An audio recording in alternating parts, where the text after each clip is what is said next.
পরীক্ষায় দেখে দেখে লিখতে গিয়ে যখন নিজেই ফেঁসে যাই। যা কোয়েশ্চেন এসেছে মোটামুটি আমি তো কিছুই পারবো না, কি যে করব। বাবা, দিশা এবারে ওরকম খাতাটা খুলে লিখছে, কি ব্যাপার? ও তো ওরকম খাতা খুলে লেখে না, নিশ্চয়ই আমাকে দেখাবে বলে ওরকম ভাবে লিখছে।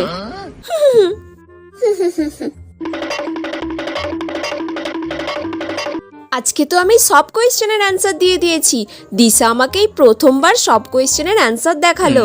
দিশা মনে হয় খুব ভালো মেয়ে হয়ে গেছে। রে দিশা, আজকে তুই ওরকম খাতাটা খুলে খুলে লিখছিলিস? তুই তো সবসময় চাপা দিয়ে লিখিস। হ্যাঁ, চাপা দিয়ে লিখে কি করব? আজকে তো চাপা দিয়ে লেখার কোনো দরকারই ছিল না, কারণ 4টে সেটের কোয়েশ্চেন হয়েছে। তোর কাছে যে কোয়েশ্চেন পড়েছে আমার কাছে তো সেই কোয়েশ্চেন পড়বে না নিশ্চয়ই, কারণ আমরা দুজন পাশাপাশি বসেছি। কোয়েশ্চেন যখন এক নয় তখন চাপা দিয়ে লেখার কোনো দরকারই নেই। বলে আমি যে ওর খাতাটা পুরো কপি করলাম, আবার পরীক্ষায় ফেল।